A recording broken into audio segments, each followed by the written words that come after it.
Alright, so this is going to be another movie review. This one's called Jack of Hearts 1999. I'm giving this 3 out of 5 stars. I thought it was right. It's got the police corruption and the explosion. The latter being the highlight of the production. I think it's a low budget film noir with Emmet Walsh and Roddy Piper. Roddy Piper plays the corrupt police department chief. Detective Deeks is his name. And it's hard to remember all the character names in this movie, but Emmet Walsh plays the Nevada gaming commissioner, and we're really not sure how corrupt he is until the end. But Roddy Piper hires this cop who is involved in some kind of corruption in Florida, and he's been unemployed for 8 months. Roddy Piper says, "Well, you've got a bad record, and we just want you to stand there and watch everything." So some accountant dude in Las Vegas gets a hit contract on him, and he's hiding the book showing that there's some embezzlement with some of these casino owners, and some police corruption payoffs to Roddy Piper, Detective Deeks.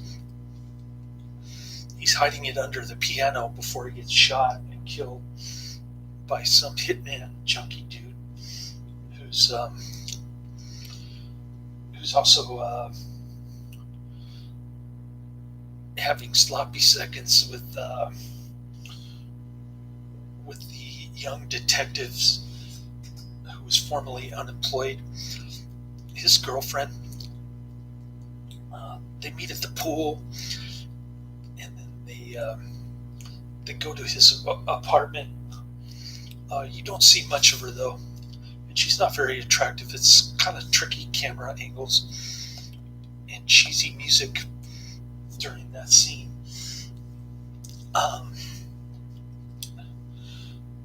Then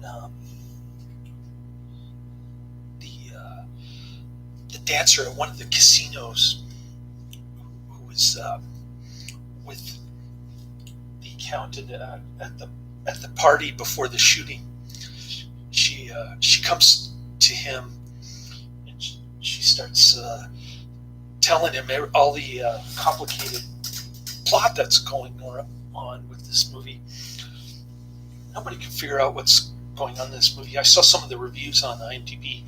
It doesn't even have a Wikipedia page, and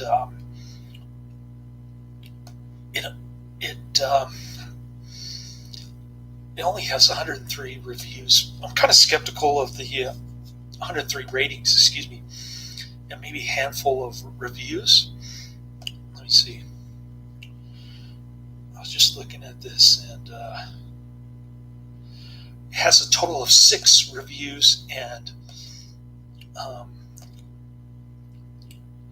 103 ratings. Okay, so they were saying that the film was kind of choppy editing. Couldn't figure out what was going on. It was really complicated. I tend to believe that the plot was really complicated, and they had to chop it down to 1 hour 33 minutes. So there was probably a lot more scenes in this that would have explained it, but they probably got deleted. I don't know. There were no bonus features on this disc, so I couldn't really tell. But anyways, um, so she gets shot by the same hitman, the dude who's getting the sloppy seconds on the detective's girlfriend, right in his apartment too, while he's talking to her. And then his girlfriend shows up. She starts crying. They get in a wrestling match on the top of the apartment building, and both of them fall in the swimming pool. The detective is drowning, but the dancer, the flamingo dancer or whatever she is, from the girlfriend, she calls 911, and right when they're about to go upstairs to help the gunshot victim, who's almost dead by now, they see the detective's body floating in the swimming pool, and they rescue him, give him CPR and stuff. But yeah, it was weird. They put an oxygen mask on him. I guess that's correct. I don't know. I used to do first aid, so it's kind of interesting how they rescued him. But I've never been an EMT person, so I don't know if overall if they were following the right procedures. I know that was one of the criticisms of this movie, that the EMT and the police were not following the right procedures, that kind of thing. So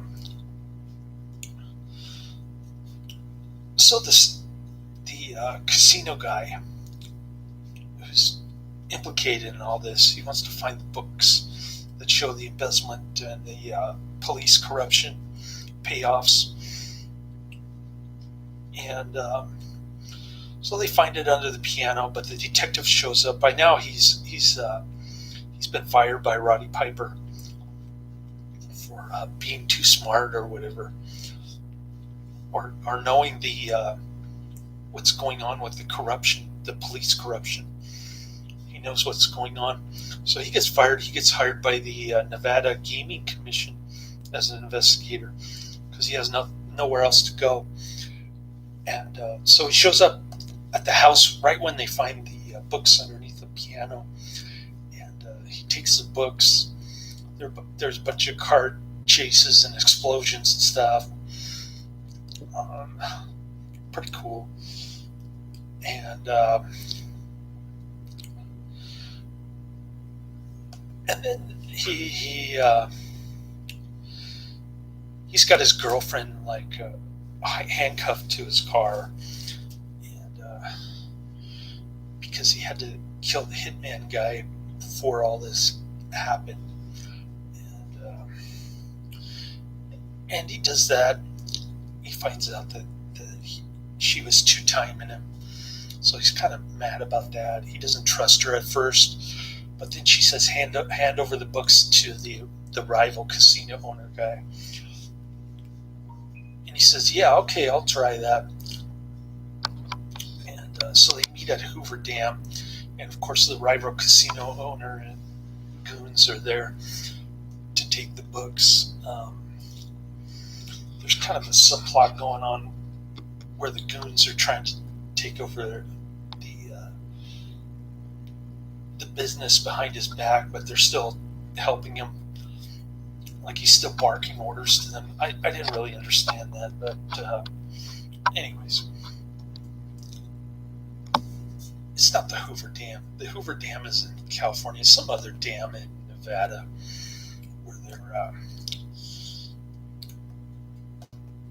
where they're supposed to get a big payoff for the books that implicate both casino owners. So the rival casino owners have this backpack full of money. Of course, his girlfriend wants the backpack.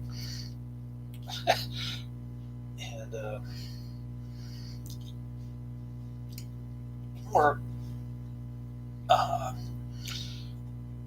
there's a big shootout inside the dam where all the equipment is. That's where the books are hidden, and and they start running away on foot. Kind of like A-Team stuff, where they shoot and miss all the time. And he steals a bicycle. He's really good at stealing cars and bicycles. He steals the detective dude. He steals a bicycle with his girlfriend on the back with her backpack. She just happened to pick it up. It was right next to her, and they drive toward a cliff. And I don't know. The ending wasn't that great, but it's just kind of mindless entertainment to watch. Low budget film noir. I didn't think it was as bad as the 4.1 out of 10 rating on IMDb. And interestingly enough, the director and the writer is of Greek origin. It says Greece. So I don't know where they got the. I don't know if this was filmed in Greece. It doesn't say on IMDb. Oh, it was released in Greece. Excuse me. The filming locations were actually in Nevada, and they didn't use stock footage for the overhead shots of the casinos. So it was released in Greece and Germany on video. Went straight to video.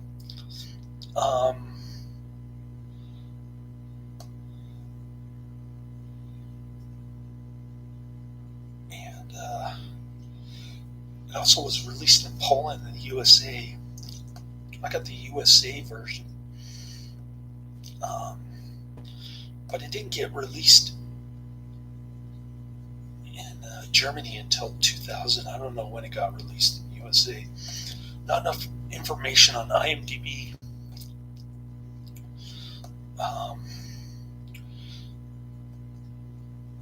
Rodnonsky is the writer and the director. I don't know what kind of name that is, but might not be Greek. Anyway, sorry for the mix-up, but yeah, I didn't think the girlfriend was very attractive. She's kind of greedy. Las Vegas flamingo dancer, whatever they're called. They got those big feather hats and the shiny sequins, if you know what I'm talking about. But anyways, it was okay. It wasn't that great. I think I'll have about maybe 1,300 this month to do my amateur Robinhood trading. I haven't been good so far this month with my stock buys. I got the Twilio stock, which is kind of going down a little bit, but hopefully I can correct that. I'll sell the Twilio and I'll buy better stock. I'll just sell it at a loss and buy a different stock. But I'm doing pretty good. I got a lot of food in the freezer. Surprised the neighbor lady hasn't harangued me about it, because I'm supposed to leave the bottom part of the freezer to the lady's family upstairs. They're not even around anymore. They probably got laid off from all the quarantine riot stuff. Just like my best friend. I'm hoping that she'll have a change of heart, realize that being single is not advantageous when you're unemployed for months, like that cop guy in the movie. She thinks she can be an entrepreneur, but I don't know what she's going to do. She hasn't told me. Maybe some kind of Chinese translation or something. Anyways, Um, so we'll see how that goes. When I prayed for her that she wouldn't get laid off, I also prayed. Uh, I also had a contradictory prayer to that if she did get laid off, that she would come here and marry me, and we could have a family together, that kind of thing. So I don't know if she'll actually do it, but she's very hard to convince. Um, Maybe she'll change her mind when she gets older, but I'm hoping she'll be here in a couple months. I'm crossing my fingers when the enhanced unemployment runs out. I'm hoping she'll sell her house and move back here. She owns a house in Castro Valley, and her parents live there on the weekend. They live in Hayward, so I'm hoping that falls through. I'm hoping I can cash out my employer's options when they go public, hopefully sooner rather than later. And then I'm hoping I can start making money on my Robinhood account, which I haven't been doing very well. But anyways, things are looking up. I can't say the coronavirus stuff is all bad, but I've been trying to avoid having to do the hand sanitizer, the mask, and the stupid social distancing. So I don't think I'm going back to church. They had a survey about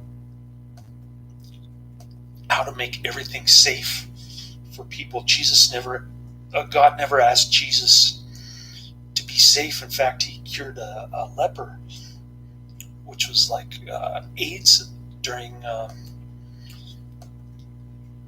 time of Jesus and the Romans and everything. So he wasn't afraid to approach people who had infectious disease like leprosy. I don't know why the church is so afraid. I think they've been caving into the health authorities here because of the authoritarian nature of the government in general, just how it operates. And I bet you a lot of parishioners wanted the health guidelines to be implemented for opening. I'm probably in the small minority in that regard, but I'm one of those crazy white conspiracy theory kind of fringe Catholics, I guess. But I would have gone there. I would have gone back there if they would have allowed me to sit in my car, like a drive-in movie kind of mass. But I don't think they're going to do that. They might have one mass where you put on the hand sanitizer and the mask and social distancing and all that nonsense, and then maybe they'll have one mass outside where you sit in your car for the rest of the people who don't want to deal with that kind of stuff. We'll see what they do, but I'm not real hopeful that they're going to offer a drive-in mask kind of thing, where I just sit in my car and wait for the priest to come around with his gloves and his mask and stuff. And I can't do the traditional communion where I kneel down and take it in my tongue. One of the bishops in some foreign country was recommended on LifeSite News, or one of those websites that I was looking up. He was talking about that, or he was writing about it in one of his books or something. Anyways, I can kind of understand why the neighbor next door takes it on the tongue, but I don't know why she doesn't get down on her knees. I'll have to ask that question whenever I get around to seeing those people again. Probably not anytime soon, the way things are going around here. But anyways, I just want to throw that out there. I know this was supposed to be a movie review, and I kept the personal stuff out of my last video, so I thought I'd just add it in now. And my son's got this huge bowl of spaghetti. He's put a little dent into it, but not nearly as much as what I ate on last night when I cooked it. It's the thick spaghetti. It tastes pretty good when you cook it the first time, but when you microwave it, it's not as good. I'm going to see if I can microwave it for him, though it still tastes okay, but it's not nearly as good as when you cook it in the water and let it sit in the bowl for a little while. Anyways, I'll let you go. I'm going to watch How to Make a Monster. And then I got Teenage Caveman, the MST3K version. So I'll see if I can get through that later